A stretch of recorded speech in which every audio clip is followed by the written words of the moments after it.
we've seen Wembanyama. And I think before in my previous video, it was like an early offseason video, and I was talking about Trey Jones being important, Trey Jones being the only true point guard on the team, and how Pop and them really don't like to let that go. They usually always have 2 or 3 point guards on the team. But this year, because he can handle, and they've been developing, working with Sochan on his ball handling skills, and we'll talk about him in a little while. And Devin Vassell, being poised to have a breakout season for a couple different reasons. There's opportunity there to not need a traditional point guard. And one of the things that we're seeing Wembanyama do is create for himself, get all these open shots in the flow of the game. And that's something that Pop had said. And I think it was after this Miami game. He's like, we're not drawing up many plays for him. He's coming down and he's being aggressive, and we're playing fast, we're playing up tempo, and he's getting a lot of looks on just real basic actions, within the team's, ball movement and things like that. So there are going to be some times where we draw up a play to get him on the block, to get him on the elbow, to get him a dribble handoff, whatever it is. But most of his opportunities he creates himself. It's unreal. And so there's not a lot of offense to initiate. For the past 2 or 3 seasons, this is one of my main takeaways too, is that it's so easy to score. It's so easy to score now. And in the past few years, it's been unbelievable hard to get open shots, to generate open shots, and then to finish open shots. Like we had to sacrifice our guys in Lonnie and Derek and DeJounte and all these guys that we gave plenty of opportunity to produce. And y'all know how hard it was just to hit shots. Okay, so now we talked about Wemby and Devin Vassell. Let's talk about Sochan. Those 3 are your big 3. Those are our big 3 moving forward. And Sochan, let's talk about what he's been doing well, some things he needs to improve on. I was very happy to see him back in the lineup. I wish he played against OKC. I bet you when Chet Holmgren had thrown up his guns, Sochan might have had something to say about that. He's the enforcer, and you can tell that he understands the pace that we're about to start playing with. And against Miami, every time he caught the ball on the break with an advantage, he was heading to the rim, aggressive, to just finish at the rim, right? And he's going to be able to blow by guys, especially in a half court when they're focusing on Wembanyama, kicking out to Devin. Here's your hard closeout. Swing to Sochan, and he gets to catch and rip and go to the basket. He's going to have a lot of opportunities. I know that they've been developing his shot. That's not something that we'll probably see too much of this season, just because the need isn't going to really be there. Depending, and we're talking about the starting lineup specifically. Maybe he'll need to shoot more in different lineups and things like that. But his shot does look fine. His free throw looks great.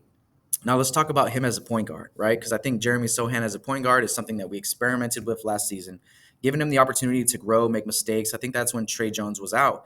But this starting lineup, like I've been saying, it kind of doesn't really need a traditional point guard. And instead of that, we get to get big, right? We get to get athletic. We got to think about impact. How much impact can we generate in the starting lineup? And all Sochan has to do is sometimes bring up the ball and not turn it over. Initiate the first pass of the offense, get out of the way, things like that. Let the actions play out. And I'm pretty sure the coaching staff is going to try to make it simple on him. When asked, Pop, after the Miami game, someone from the media asked him, is this the role that you can see Trey Jones being in? And Pop didn't answer the question, just gave a lot of props to Trey Jones, was just complimenting his character, his leadership, his progression, his development, and what he brings to the team. And that's Pop never giving a bad answer about one of his players. Now, from my perspective, seeing Trey Jones come off the bench in this last game might have been one of the best performances I've seen out of Trey in a long time. I mean, defensively, he was getting steals. He was ripping the ball away from people. He had a really nice finish at the rim, and he just looked more comfortable and more impactful. He looked like he had a bigger role than just being a solid traditional point guard, finding the open man, hitting your reads, setting up the offense, and all that type of stuff. He had that insane lob to Wembanyama, just another unreal thing that we're seeing where Wembanyama has to bring up the ball, right? Talk about his point guard skills. He has to bring up the rock, gives it to Trey Jones, immediately cuts, and Trey Jones just lets it fly, and he takes off from the free throw line to catch that ball and puts it in the basket. Oh my God, right? It's just unreal. But back to Trey Jones, he's built obviously, to be a solid backup point guard. To be his size in the NBA, you have to be an outstanding shooter. And usually those guys aren't great defenders. And he's kind of the opposite. He's a great defender at his height and at his size.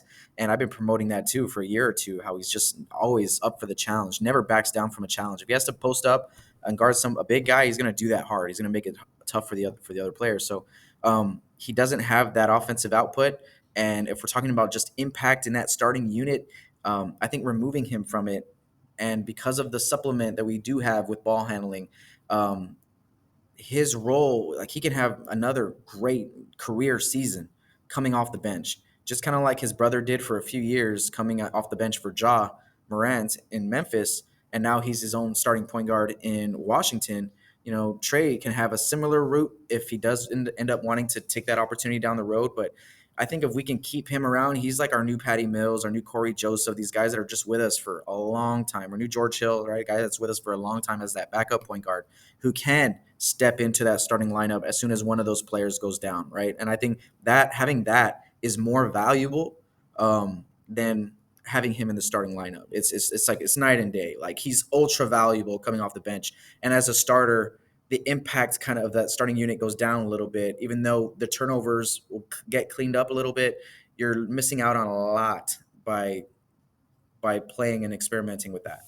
So Devin Vassell, really quick, I want to see him be the point guard. I want to see him and Sochan kind of split those duties, but Devin's such a scorer, such a great scorer. It's kind of like the Devin Vassell. I mean, it's kind of like the Devin Booker, Bradley Beal situation in Phoenix. Both of those guys are traditional two guards that can score the ball, but they're going to have on-ball responsibilities. And I feel like Devin, if we put the ball in Devin's hands, like half the time, and being as open as he's going to be and be able to create the way he's going to be able to create, we saw him become a better passer last season, I believe, and that's only going to get better.